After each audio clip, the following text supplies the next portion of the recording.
Hello and welcome to the family business. I'm Joe Castiglione Jr. Have Isaac Stoops in the house, and then we got also another dynamic duo, Tyler and Jake Venables. Thanks for joining us today, guys. Glad to be here. Now we got the four box today. The four box Yeah. calls YouTube multi-view, but we want to just bring you on, talk about our memories together, talk about your dad and your family, of course, and then really just want to talk about you guys too. Don't overshadow you guys. I just want to ask you guys. Both went to Clemson. Grew up in Oklahoma. So just talk about leaving Oklahoma in the beginning. What was that like? Both of you, I think, were born here to begin with. Spent 15, 16 years here before you guys moved on to Clemson when your dad took the job. So just talk about what do you guys remember about that, like leaving Oklahoma and then Clemson, obviously enjoying enough, to go to school there, and play under your dad. You got it, Jake. Oh yeah. Well, being that young, I think Tyler and I both were, I guess, excited because we had never moved before. Didn't really know any better. Wasn't until we had been there about a year where we were like, dang, our friends can't come with us, so it was an adjustment for sure. But man, it was a ton of fun being that age, going to start something new and exciting, and just jumping right in with everybody else down in South Carolina. But yeah, at that age, you don't know any better. But, I thought it went well. It was a smooth transition. Tyler's about to tell us the complete opposite. Yeah, I was what was I in? I was like 11. It was pretty hard at first, but I mean, not that bad. If you're a young kid, you're a guy. You go to recess, you just play football, and if you're any good, then people are gonna pick you for the next day. So it wasn't that hard, I guess. So I would reiterate what Jake said. But then growing up there, it was a lot of fun. It was weird because every collegiate football team has their own uh, um, coaching staff's kids, and it was a little different than what we had at Oklahoma because we were embedded there and we were freaking terrorizing that whole facility. So we didn't necessarily get to do what we did at Clemson that we did at Oklahoma. We still had some fun though. Just playing football together all the time, being at the practices. So very similar in a lot of ways, just different places. Yeah, I'd never really Taking shit out considered of like the different age groups when moving. Moving's a lot harder when you're younger compared to older. But we'll get back to obviously you guys had a little bit of rite of passage at Oklahoma, being here for so long on the original staff. We'll get back to that in a little bit. But what was it like when you got to where you chose to go to Clemson, and you guys obviously played together for a couple of years, and then obviously you played with your dad or played for your dad. So what was that decision process like, and just the overall experience of it, all together? Jake. Yeah.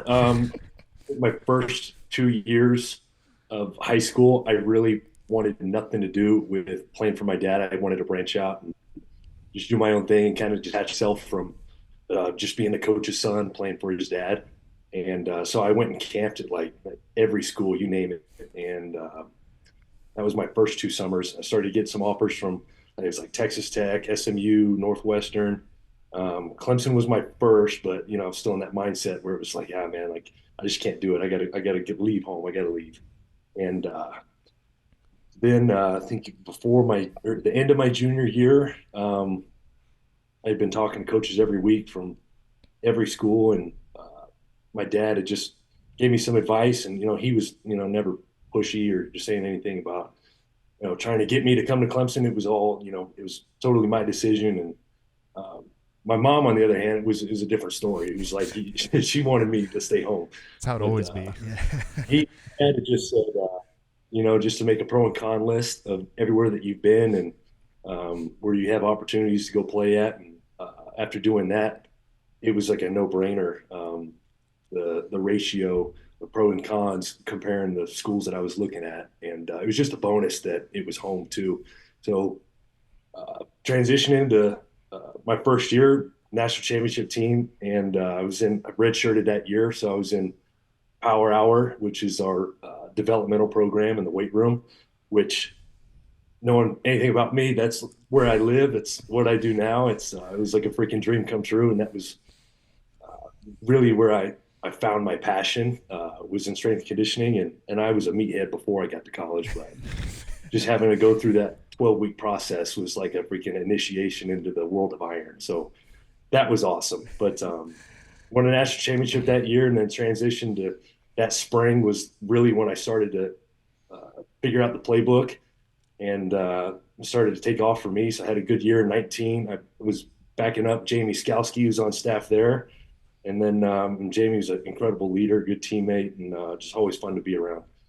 So that was 19, and we played LSU in the national championship game. And everybody says, man, that LSU team is the best team ever. If you watch that game we played in against them, we weren't near as good in 19 as we were in 18. Like our 18 team, if we were to play each other, I think our 18 team would have won by like 4 or 5 touchdowns. It wouldn't have been close. Just the depth that we had that first year I was there in 18, we were really good. A lot of those guys are playing in the NFL now. But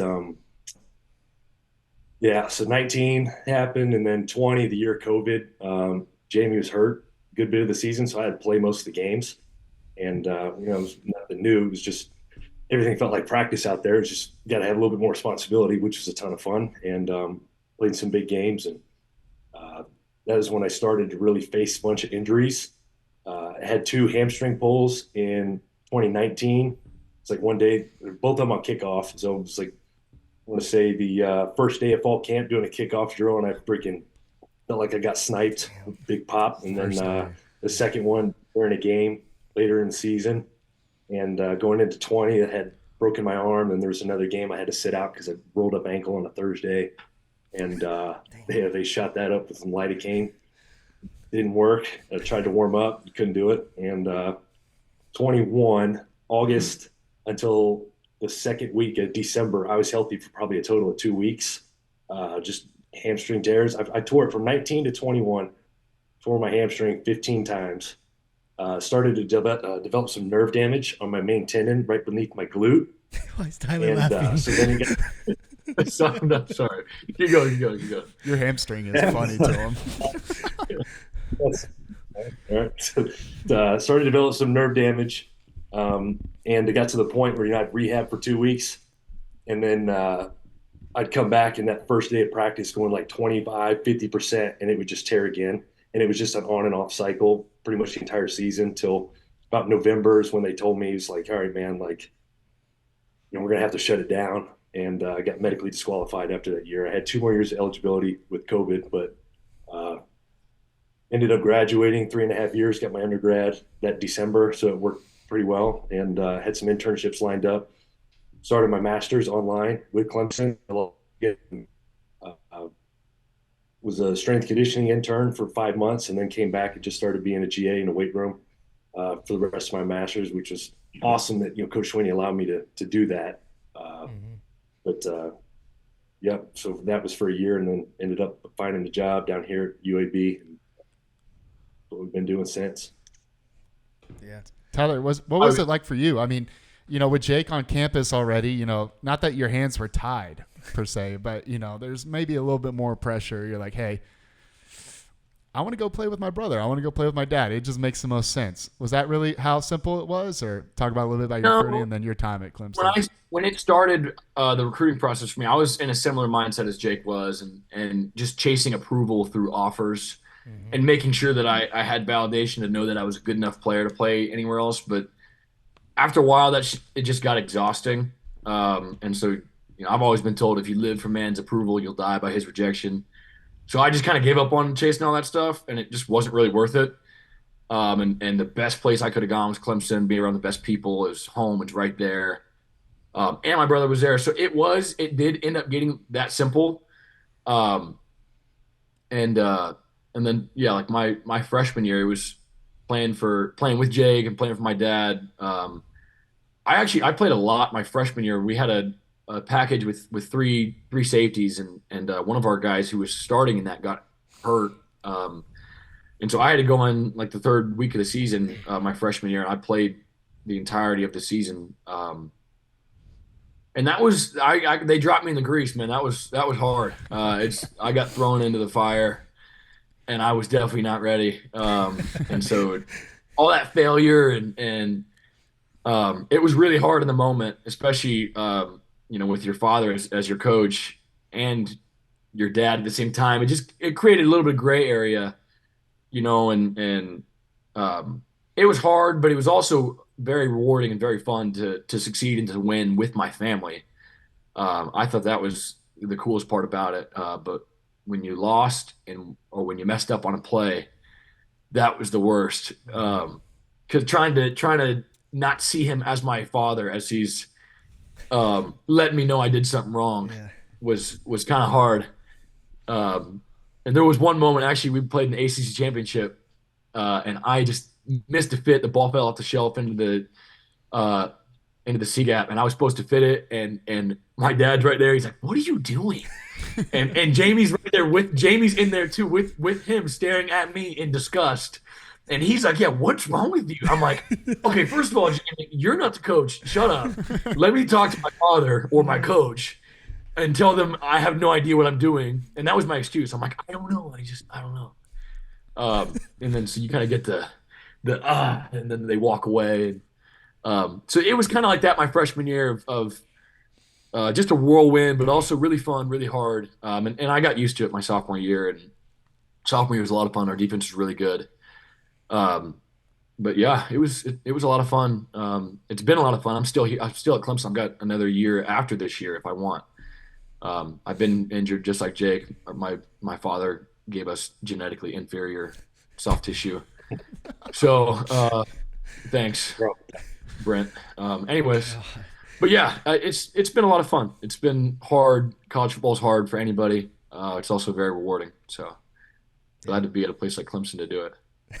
Yeah, I mean, obviously, Jake. Yeah, you talked about you won a national championship, and now Tyler, you obviously have another year or two to chase one, and obviously your dad's chasing one here. What was it like when you guys? I mean, obviously, I think being here in Norman, everyone kind of like we heard the whispers, and we all thought like he's the most like likely candidate. Like he made the most sense. What was like going through y'all's heads, or just how was that when you found out that he was coming here, and then obviously the quick plane trip here, everybody meeting at the airport. It's just a whirlwind of craziness. It reminds me of when my dad retired. Everyone's like checking on you, but like you're all good. So like, what was that experience like?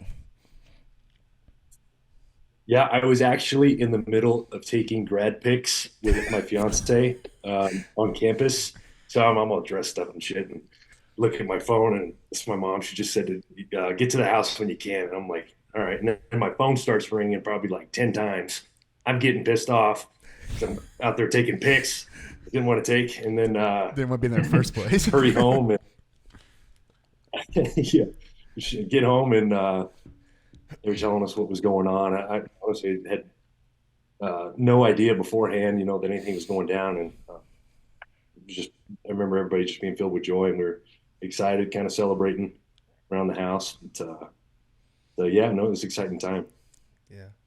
Yeah, I was, I guess the day before you start, I guess, hear rumors really early. I don't know how people hear that stuff. It's crazy to me. Yeah. But my roommate RJ played high school ball down, or he lived in Dallas. So a bunch of people who live in Dallas or go to South Lake, he went to South Lake, go to school, and you either go to Austin or you go to Norman or you go to some other places. So he had a buddy in a fraternity at Norman or at Oklahoma, and he Snapchatted me, the friend Snapchatted me, and he said Boomer. And so I'm in the car with Berzee and DJ Uyungale. And so when somebody says Boomer, you say Sooner. So I send him a selfie in the car, and I'm doing horns down, and we say Sooner. All of a sudden, somebody took a picture of that picture, and it was on Twitter. It was on Oklahoma's Barstool, and I was like, oh no. Because I hadn't even talked to my parents. You just And so confirmed that was it. all out. And so I messaged the Barstool. I was like, please take that down. I didn't mean anything by that. I didn't really know. And then literally from that moment on, I had called my parents and we had kind of talked about everything and what could possibly happen. And then next thing you know, what do they call it? The OU brass, right? Is that what they call that? Yeah. Right? Brass. Yeah, the brass. So they're all out. All of a sudden, they're literally on the way to Clemson on a plane, and I'm like, or well, they actually flew into Greenville to, I guess, be more discreet. Incognito. Yeah. Yeah, and so all of a sudden they're at the house, and they're meeting for hours, and then all of a sudden we're like, my parents like pack a bag, like just grab some stuff for a couple days, and so we were like, okay, this is really happening. And we had a bowl game that we were about to play in the Cheez-It Bowl against Iowa State, and so it was all kind of weird.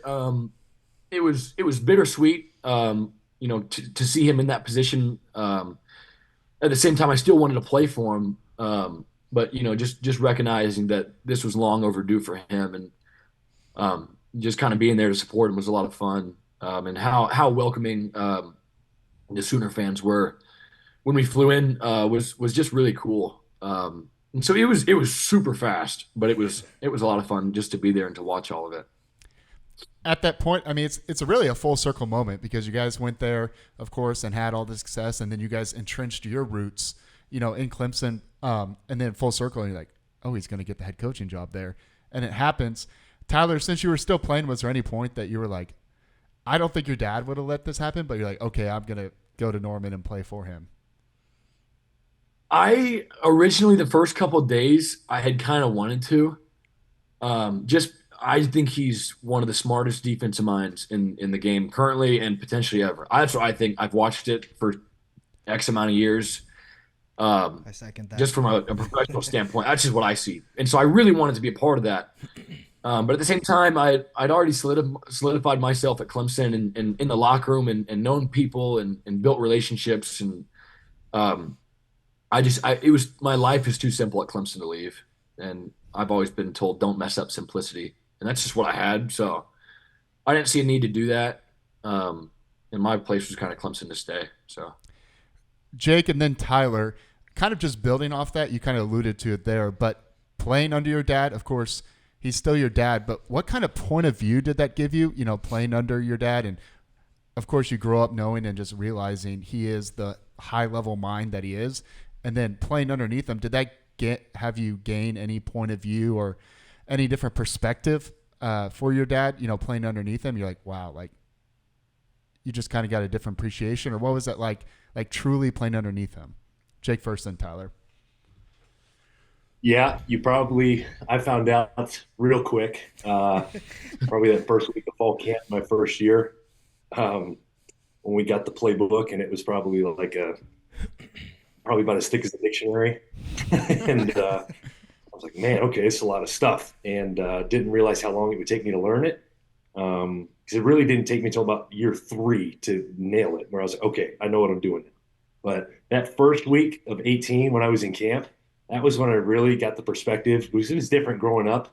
It's like, your dad's a coach, they have success as a defense, and win a bunch of big games, but you don't really know what goes into it from a player's perspective, and like the preparation and everything that takes place. And yeah, that first week of fall camp, I found out real quick. But missed a fit and inside run. And this was my first real ass chewing from him. And he told me if he ever sees that again, I would never play for him. And I was like, all right, done. Won't happen again. But then he made me do 50 up downs after that. So that was good. But that first week was really when I was sitting in those meetings and he's just spitting out information. Like I don't even understand what he's talking about. It's just a total different language. I was like, wow, like this is like freaking physics right here. I don't know what this is. And it took me a little while to get the hang of it, but just the way that he presents everything, I think that's what separates him. He has a way of simplifying everything. So, offenses all over the country do all kinds of crazy stuff, but everybody runs the same concepts. The only thing different is the presentation. So, and then, breaking down opponents every week, it's like, man, this is like easy stuff. But definitely probably that first year or two was really when I was just starting to change my point of view on, how he coached. yeah, I would just seeing him when I was in high school. When he'd always bring stuff home like your cards of all the stack of cards of what the offense was going to run, and he'd go over that stuff like every Thursday night. He's got a computer set up at the counter, and he'd watch tape as much as he could.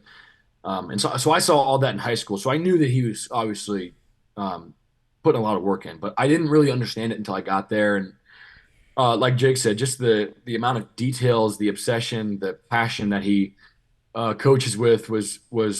I mean, one, it was inspiring too to see how much he cared, just about the smallest details and how intentional he was with getting people to know it, to remember it, to rep it to perfection is not an easy thing to do. Um, but just his passion, his strain of those little things of how he did it, and then also like when I was playing there and when he would teach me, when coach me and correct other people, just how much he cared about it and how one step was going to totally ruin an entire game or something like that.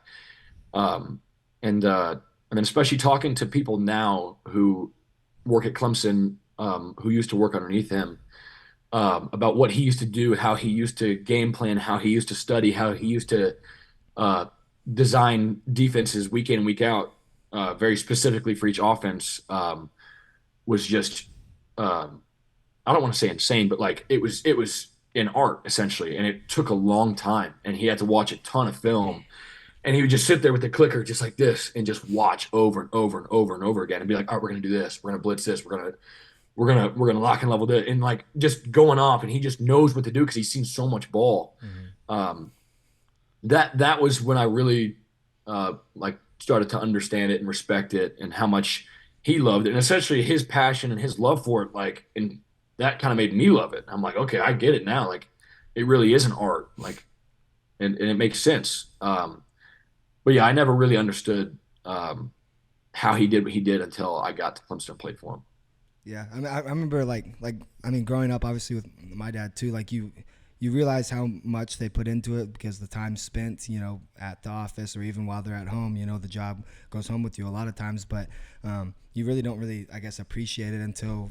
I mean, now that I'm older, I appreciate it more, but not even as much on the level that you guys have actually playing for it, playing in the system, and realizing like this is actually like what it takes. I remember growing up.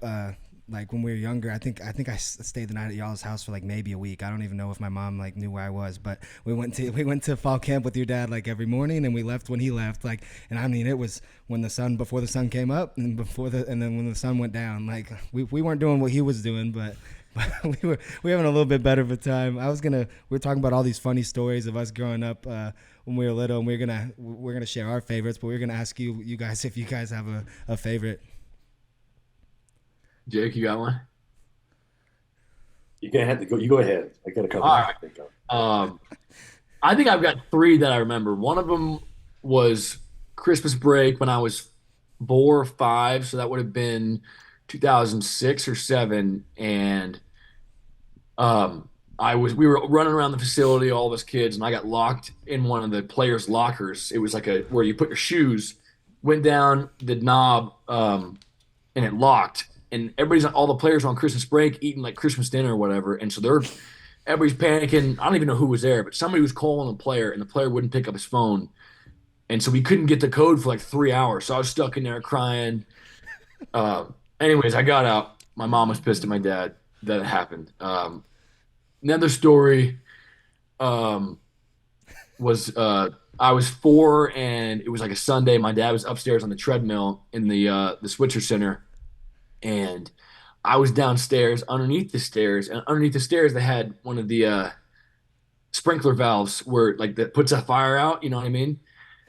And so I had a squat belt, and I didn't know what a squat belt was. I was 4, and I thought it was like a Batman's belt or something. And so I put it on the thing, and I pulled, and the entire thing shot out this water, but the pipes hadn't been run in like 5 years, so it was like this black oil coming from every single sprinkler valve in the entire weight room, and they couldn't shut it off, so it ended up getting to like halfway to your knee and your ankle, in between there, deep of this like black soot water, and they had just installed this brand new like $200,000 floor in the entire weight room.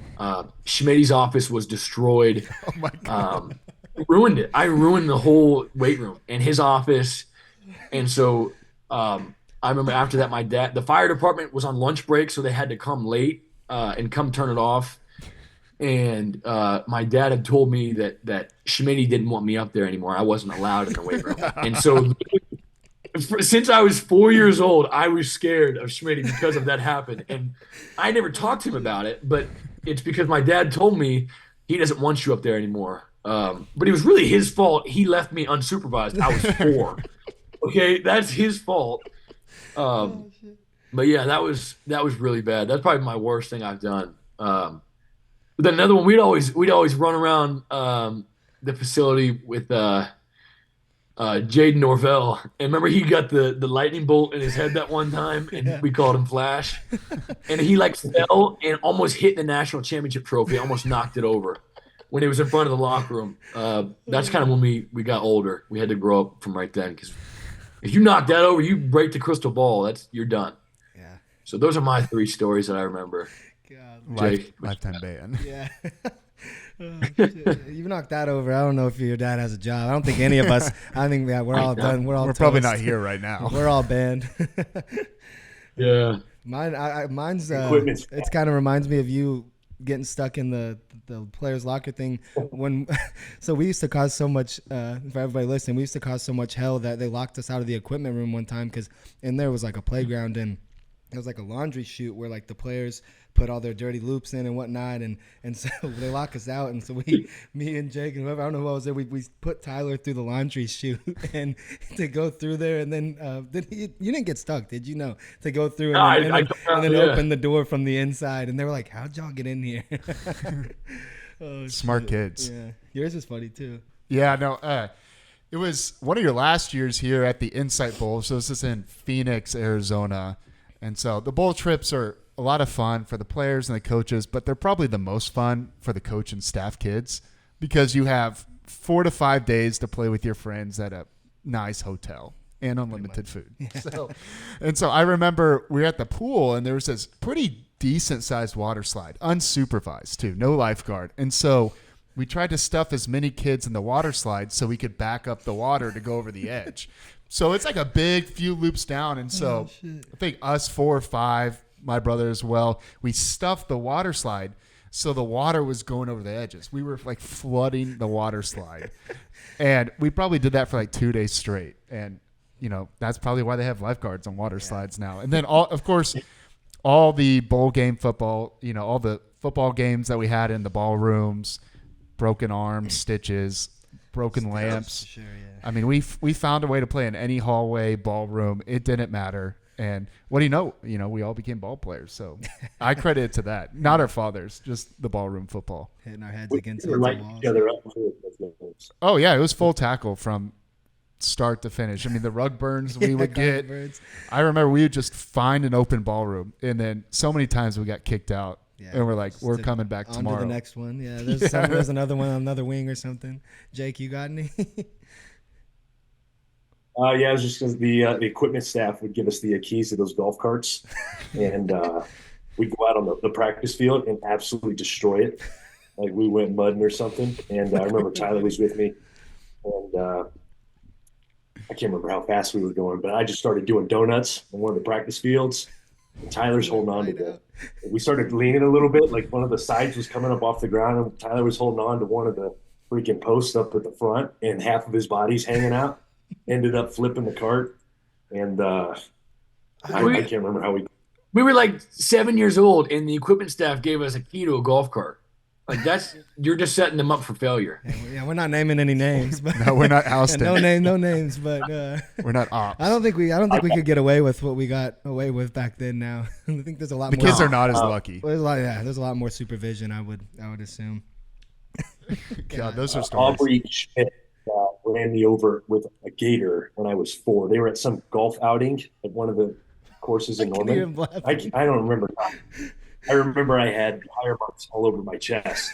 When I went home, my dad's like, "Don't tell Mom." And sure enough, I walked right in, and I'm showing my mom, and she lost her shit. It was bad. I don't remember feeling anything.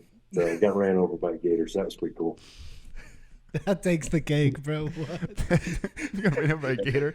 Would have paid so much money for just video of that. Yeah. Oh, man. Would have gone viral if social media was the thing back You would have then. got in trouble, probably. But like you said, 95% of the stuff will not happen today. No chance. There's Right. people are too careful. Yeah. God, we lived in such a good time. Yeah. Now they have iPads and stuff. We had the good stuff. Golf carts and gators. At Golf 7. carts, gators, Yeah. flooding weight rooms. Oh, I'm just man. laughing because I guarantee back on Well, Tyler's I story. I pulled the fire alarm at the Rose Bowl. The whole hotel evacuated. Yeah. Oh, that was Really? I don't know what year that was. What 2005, Four, three? three, I don't know four. what it was, but yeah, me and Nate McMillan, I got in a lot of trouble. Oh Lord, It was not good, but I didn't know what I was doing. I just said pull Yeah. over or whatever. Yeah, I don't just remember following it. directions. I don't remember It says it at all, pull but here. Does it say Apparently, hit it was fire? a big deal when you do that. Yeah. Pretty good. Just a couple of final things. Wanted to thank you guys for coming on, but just talk a little bit about what both of you guys are doing. I know you've alluded to Jake, you're at UAB, and so just talk about that a little bit. You know, your role and going forward. You know, career aspirations. You know, everything above. Yeah, so I mean, really, since I finished my undergraduate degree, jumped right into strength conditioning and an internship, and then went back to Clemson as a GA, and now I'm here at UAB full time on strength staff, and having the last year to experience it, it's been awesome. Being at somewhere different than like a Clemson or Oklahoma, now at the Group of 5 level, having to work more with less. It's definitely helping me learn a lot more and a lot faster. And I'm freaking loving it. But yeah, it's been awesome last year. I think I got here in April of last year, 23. And then up until the end of the season, I want to say we had like less than 5 soft tissue injuries. And we were one of the top 5 fastest teams in the country. Regardless of our record, we weren't very good last year. But little stuff like that is stuff I'm just like loving to learn. It's helping me progress as a coach for sure. But yeah, man, I knew from the very beginning that I always wanted to be in a locker room atmosphere and a team environment. And I'm loving what I do now and moving forward. Definitely want to stay with football for sure. Definitely the college level, I think. Just you can't beat it, man. I was at the UFC for a while and interning there. And it was more of like a one-on-one personal training type environment, which is good and it was awesome, but it's just not the same as being in a college window, that kind of energy. And I feed off of that. I love it. So moving forward, definitely the one day run the show, wherever it may be, but definitely college strength and conditioning is where my calling is, I think. For the Zoom does not do justice. Jake is a mountain of a man. You ever seen Game of Thrones? Yeah. What do you weigh now? 270? I was 272 when that was New Year's Day, and I deadlifting pretty heavy, and then now I'm 260 right now. Just Work in progress. I like going up and down. Just casually. What'd you deadlift? So I did 705 and a half New Year's Day, and then recently to 675 with a snatch grip, so my grip's a little bit wider. I'm going to hit set 765 here in 3 weeks at home on my deadlift bar. So I'm freaking zooted for that. So Not me. hopefully in the next 2 years, the goal is to get that 800 to 881. We'll see. I'm going to try to break a world record here in 2 years up in Iceland. I would like to be there. We'll make the trip. Yeah. Yeah. Tyler, what about For you?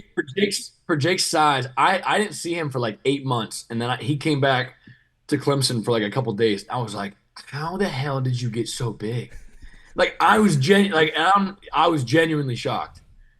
So he's packed on some muscle. Yeah, when I saw you at the bowl game, I was like, "Who ate you? Ate Jake?" Yeah. That's got to be like, what, 5-6K calories a day when you're getting up there? During the fall, I was eating 5,000 a day, sometimes going north of that. And it was hard at first, and then it like got really easy. And then it got to the point where it's like, it doesn't feel healthy. That was when I was like, all right, I need to back off a little bit. And I had really bad sleep apnea. But there's guys that are out there that were bigger than me, and they had no problem. So it was just trying to do it the right way and trying to be smart about it. So I dropped back down to like 255-ish. Thought that was too skinny, so then I bumped it back up a little bit. And we're going up and down, but we're feeling good where we're at. Yeah. There you go. Before we close, Tyler, I mean, you said you had a couple more years to play. What are you looking to do, post playing, or, kind of walk us through that? Or if you want to keep playing. So I'm gonna use as many years as I have left, which is 2. I'm just like Jake. I've ton of injuries, so doing everything I can to stay healthy. I've nasty hamstring tears, both of them, just like Jake. Genetically inferior hamstrings. Done 2 hip surgeries, 2 pec surgeries. Broke my foot, tore my groin off tore my abdomen off my groin. A bunch of I got a moped wreck the day before a game. Got concussed and freaking split my face open. I had 7 stitches here and 3 there. Oh, that's gnarly. I had a bunch of weird injuries. So I'm trying to stay healthy, trying to use these last 2 years, to be able to play. Time's running out for me, obviously. Probably not going to the NFL. Most likely not going to the NFL. They're not going to take a 5'10" slow guy who's had 4 surgeries and 35 injuries and can't stay healthy, starts walking and tears his ACL. That's probably no NFL for me. That's okay. I didn't really count on that anyways. And so I want to go into coaching. That's what I've realized. Being injured, being forced off the field kind of made me want to coach. And it's like, okay, I can help out in another way. 2 years ago, I never would have done that. I wanted to be a raft guide in the summer in Colorado and a ski instructor in the winter in the mountains. I still might do that. I think it'd be a lot of fun. Yeah. But I want to get into coaching. So like my dad's passion, my dad's intensity, that made me fall in love with it, and that's all that I want to do now. So both those sound like pretty good gigs. Completely different lifestyles. You're both on good tracks for hitting both of those goals. So I think you guys know somebody. Yeah. They know somebody. Last thing, we like to ask our guest if they have any questions for us. We never give them any heads up, so you can't prepare anything. Yeah. But, any questions for myself or Isaac about... It's weird because you guys kind of know everything about us, but... Yeah. No, exactly. Bench squat deadlift, what's your total? What? Bench squat deadlift, what's your total? Bench squat is your total? I don't know. Mine's... Yeah, he's a meathead like you. He know. I have no idea. I'm telling you, I'm looking small over here. I should have worn long sleeves and sweats. Scrawny 210 over here. But total, probably about 1250. Squat 450. Bench is probably a little bit more than that. My bench is, for some reason, I can't hit 405. I'm stuck at 395. I'm stuck. 395, and then my deadlift's like 475. It's not that impressive. You put 395 on me, and I'm gonna be stuck, but in a different way. Yeah, I got the endurance muscles. You know what I'm saying? I can hit 315 for like 14 for bench, but for some reason 405 just don't want to go up. You guys got like lineman strength. Yeah, a little bit. Wait. I got to bring it up. Did you see his was it Arby's commercial? Yeah. Yeah, this dude's on an Arby's commercial. So what happened? Really? Yeah, no. Long story short, I tweeted out that I've never seen a line in an Arby's drive-thru, and then next thing you know, they're flying me out to be in one of their commercials in Minneapolis. So I'll send you all the link after this. But there you go. I might have to go to Arby's after this and get some dinner. Sounds good. Good beef and cheddar, curly fries or Dude, mozzarella they got a half-pound option. Half-pound. Have you seen it's like mountain of meat? It's got like roast beef, turkey, ham, chicken, that's it. I think I kind of want it, to be honest with you. That's like got to be 100 grams of protein right there and 100 grams of fat. Yeah. Yeah, thank you guys for coming on. Some things never change. It's good to talk to y'all again. Good to chop it up. Appreciate you guys for having me. For everyone watching, remember to like, comment, and subscribe. It helps us help you, and we'll be back next week with another edition of The Family Business. Remember to keep it in the family.